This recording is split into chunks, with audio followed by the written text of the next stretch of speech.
Hi, my name is Susan Graham and I am a flutist and instructor in New Jersey. This is video number 4 of my tutorial series on the Bach Eb Sonata for flute. If you have not watched videos 1 through 3, I would encourage you to go back and do that and then come back and meet me here for video number 4. But for those of you who are all caught up, we will today be focusing on the section that starts after rehearsal letter D, or measure 56, all the way till the end of the movement.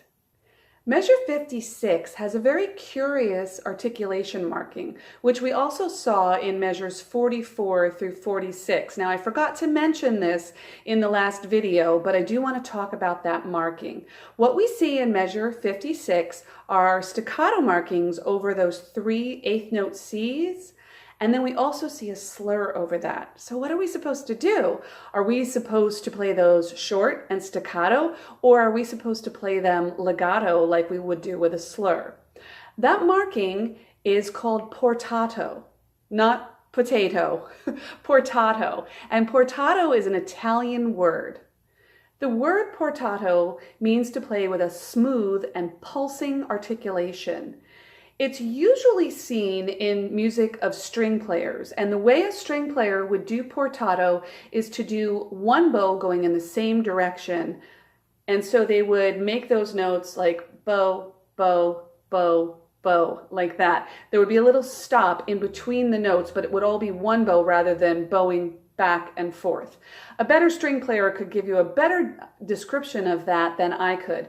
But if we decide to make sure that we know that our air is like the bow is the way a string player produces sound, our air is the way we produce sound. And so really the two are going to be used the same way.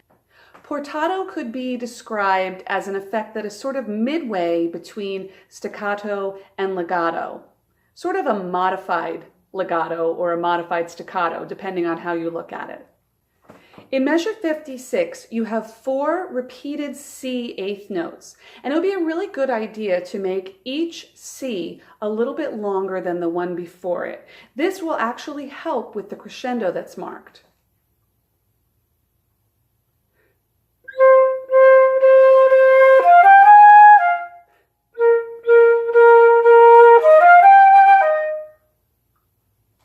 And of course, you would do the same exact thing in measure 57.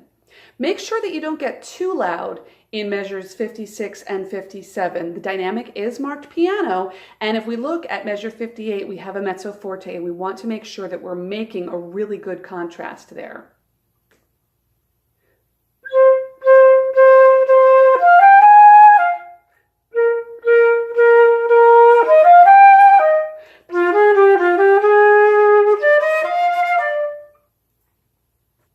And then in measure 59, I would suggest making a crescendo decrescendo. It's not marked in your music, but it's a great way to follow the line of those 16th notes. We can sometimes simplify our dynamics by following the line. In other words, when the line goes up, make your dynamic louder. When the line goes down, make your dynamic softer. That will help set up the crescendo that happens in the following measure.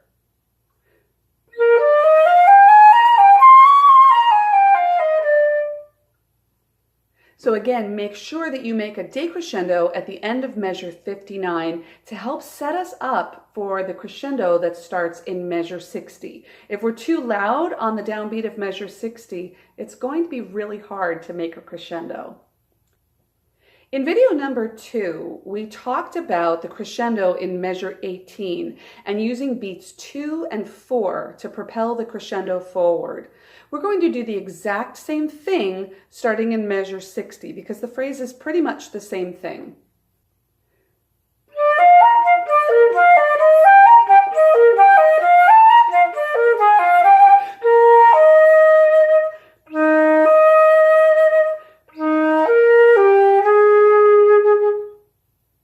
And of course, we want to make sure that we really sing out in measures 61 and 62, the same way that we had done in measures 19 and 20. Also make sure to hold the quarter note on the downbeat of measure 63 for its full value. And make sure also that you count very carefully the rest on beat 2. We don't want to come in too early on beat 3.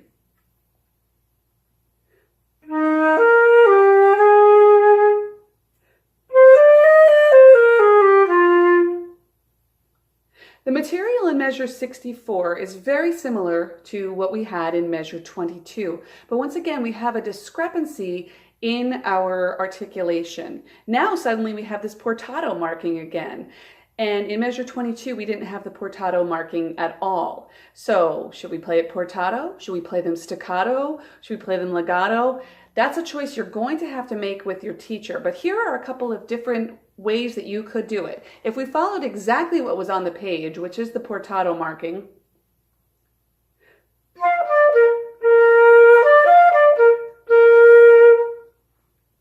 if I took away the slur and just made those staccato,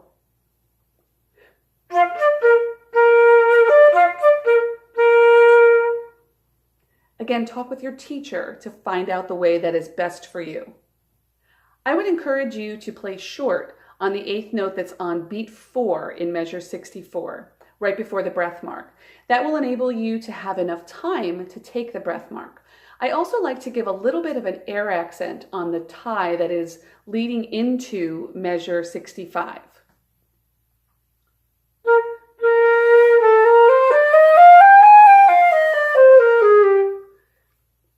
Putting that air accent there actually can help you with the rhythm, and it also just kind of sounds nice. Again, in measure 65, follow the line. When the line goes up, crescendo a little bit. When the line goes down, decrescendo a little bit. But don't decrescendo too much. We want to keep the sound full until the very end of the movement. In measure 66, make sure that you're really following that articulation. Again, for those of you who are taking the Regents audition, you are using this audition for a specific reason. It was chosen, and I would, again, be a real stickler about the articulation and your accuracy there.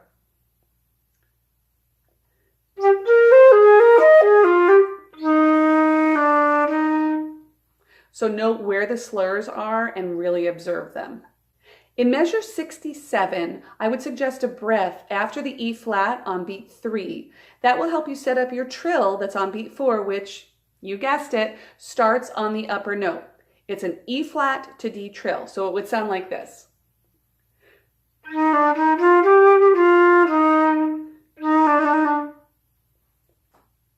Also, in measure 68, make sure you are very clear on your rhythm of the dotted quarter note, 8th note. I so often hear students go too fast on those notes. Remember, we have a lot of 16th notes in this piece, and our actual quarter note tempo is not really that fast. So I would suggest subdividing 1 and 2 and 3 E and a 4 E and a 1. That would be the rhythm of measure 68. So make sure that you're really counting carefully on the dotted quarter 8th note rhythm.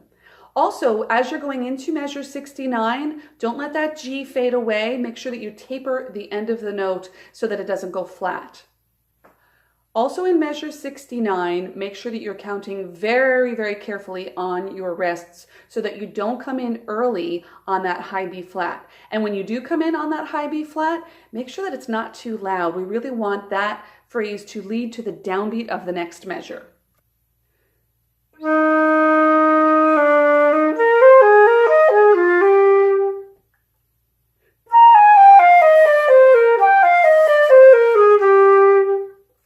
So notice I wasn't too loud on that high B flat. That's going to take a little bit of practice. So definitely work on that and then make a crescendo right down into the downbeat of measure 70. You'll take another breath after the 3rd beat of measure 70 after the E flat to set up your upper note trill. And if you notice at the end of the trill, there's a little grace note E flat. This is called an anticipation, and we use that note to anticipate the last note. I like to put a little lift between it so we can hear 2 distinct E flats. If I start on the 3rd beat, it would sound like this.